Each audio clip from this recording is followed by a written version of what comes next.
Hey, thanks for stopping by today. My name is Pam, and I wanted to talk today about working from home and what it means to me. Um, One of the things I wanted to touch on was that I have quite a few people in my world that feel that a home business is a waste of time because you invest all this time and energy and you get very little or sometimes no results at all. That's happened to me. I'm not saying it's probably happened to a lot of people. Um, but I'm the kind of person that I don't like being told that I can't do something. Um, I remember when I was way young, I don't know, 18, and my boyfriend told me you will not cut your hair. I had long hair down to my back or whatever. Next time he saw me, it was up here, and I didn't want it that short. I just wanted it shorter. But I don't like people to tell me don't and you can't. An example of you can't, probably 2 weeks ago, yeah, 2 weeks ago this Friday, I, um, I got fitted for my first pair of contacts. Now I'm 50. So I've worn glasses for years and years and years and I hate them. So anyhow, I went in and got contacts and my husband and the doctor both told me that you will always have to use a mirror to put them in and take them out. You can't do it without a mirror. Wrong answer. Since then, I have put them in and taken them out while sitting in the well area, if you will, the little spectator area of a bowling alley when my son was bowling. I just did it again this morning in the kitchen. There's no mirrors in my kitchen.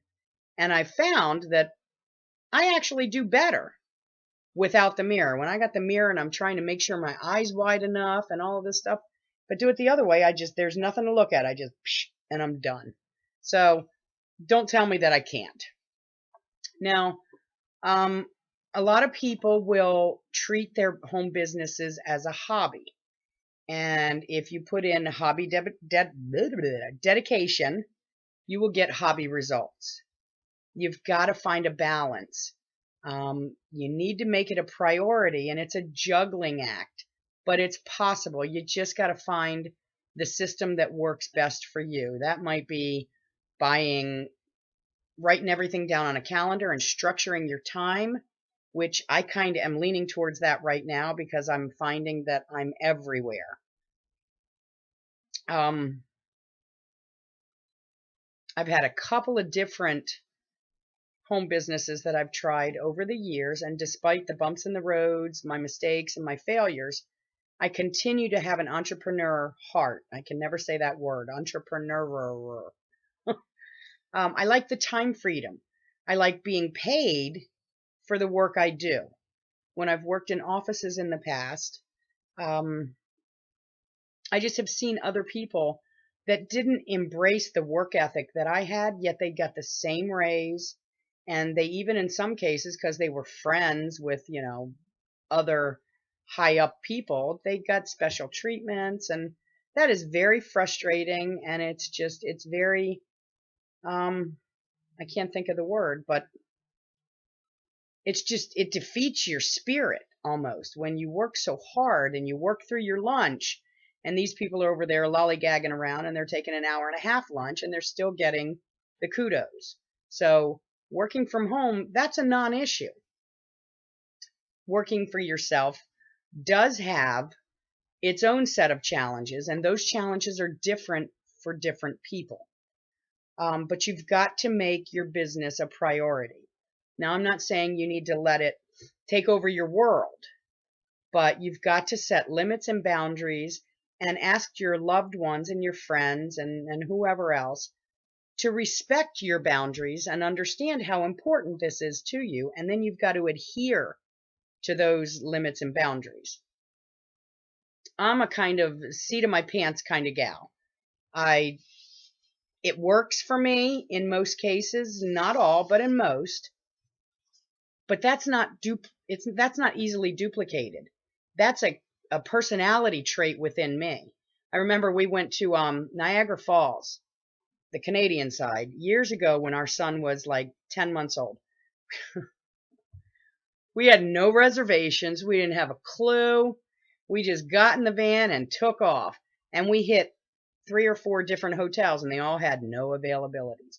It was it was very scary. But eventually, we found a hotel, and it was, I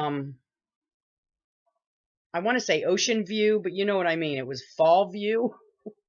We had a beautiful panoramic view of the falls, and it was incredible. And I got a great deal, and I went by the seat of my pants. Most people don't go on vacation like that. And that's not duplicatable for, a lot of people. So you've got to have clarity in your goals and your achievement desires. And you've got to incorporate a teacher or a mentor hat in your arsenal, because you've got to be able to coach your team. And most people, they need easy to follow steps and strategies to keep them focused. And it's your job to help them stay focused based on their goals, not yours. Based on their goals. Anyhow, years and years ago, I've had a lot of home business type things and salesy type things. I tried to sell vacuums door to door way in my early 20s. That was a fiasco. I've sold home decorations.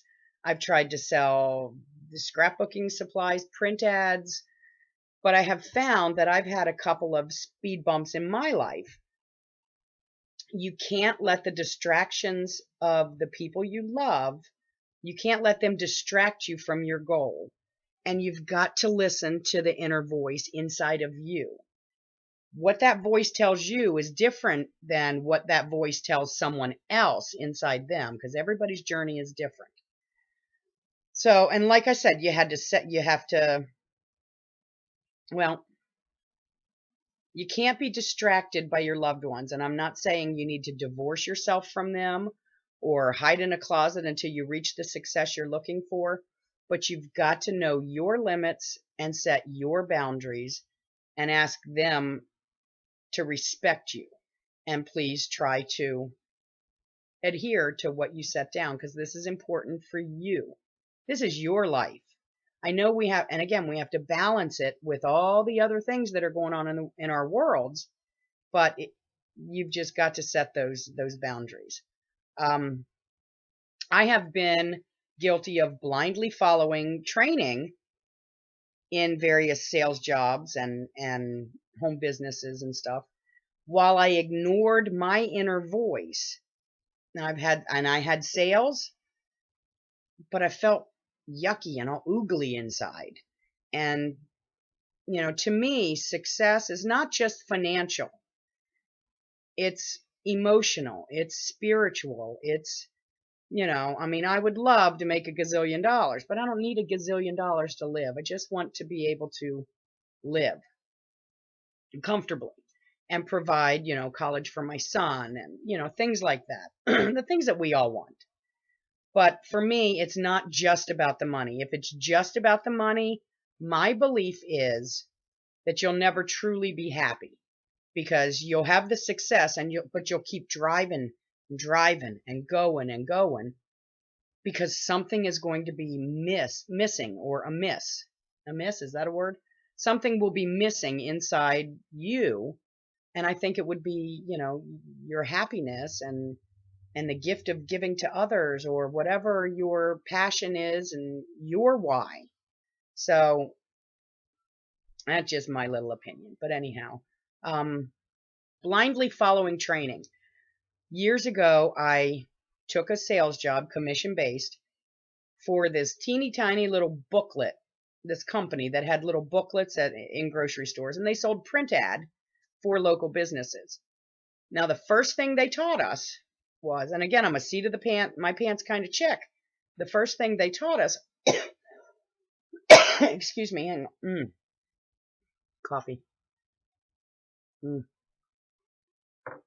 The first thing that they taught us was we had to cold call people local from the Yellow Pages in whatever little area or town that we were in. And the first thing we had to say to them was, "Hi, my name is so and so, and we did a local survey at so and so grocery store, and your business name kept popping up constantly." And they wanted, that was our in to try to get an appointment to sell them print ads. So they actually were teaching us to base this potential business relationship on a lie. And that goes against everything in my core being. If you ask any of my friends, they will all tell you that I am guilty of being honest to a fault.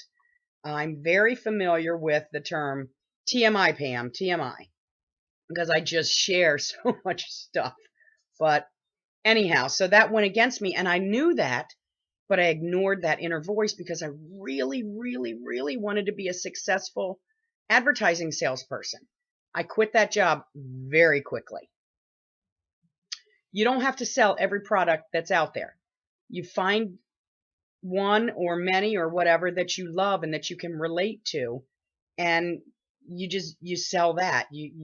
I am now a product of the product. I don't just see something that people are making or having huge success with and say, "Oh, heck, I can sell that," and then not take the product or not use the product. So anyhow, but that's me. You may be different. You may be able to sell something that you don't use, and that's okay. I'm not saying that's good or bad. This is just, home business and what it kind of means to me and the things that need to be set up for me. So, but anyhow, my recent product that I was promoting, the way they were teaching us to promote it made me feel uncomfortable. And I'm a little wiser nowadays than I was back in my 20s. Not that 20-year-olds can't be wise. I wasn't one of the wise ones. But anyhow, but I kind of did what I was told on the promoting stuff, and it did not take me very long to realize that the way they were doing their thing was just not for me. So I stopped doing that, and I kind of explored my options, and that's where I landed at my current company, and I love it. I absolutely love it. I have learned so much. There are no little red flags. There's nothing that I have been taught or have witnessed or have observed happening to others. Nothing has gone against any core value within me. So, and I've never really in my life felt planted. My feet were never planted. I was just kind of there, doing my best until whatever the future held, I actually feel planted now. And I think that comes with wisdom and maturity and the failures I've had and the mistakes I've made and some of the successes that I've had. But all of those experiences come together and obviously make me who I am today. And I think that maybe I'm just more aware because my goal is never to harm anyone. I am not the kind of person to step all over you to get where I need to be. That's just not in my makeup. But anyhow, I can go off on a tangent for years and years and hours and hours. So my takeaway that I hope you get from this video is that you cannot treat your home business like a hobby. You need to make it a priority and listen to the inner voice. It's your life and you get to live it your way. So until next time, find joy and beauty in at least one thing each day. Take care.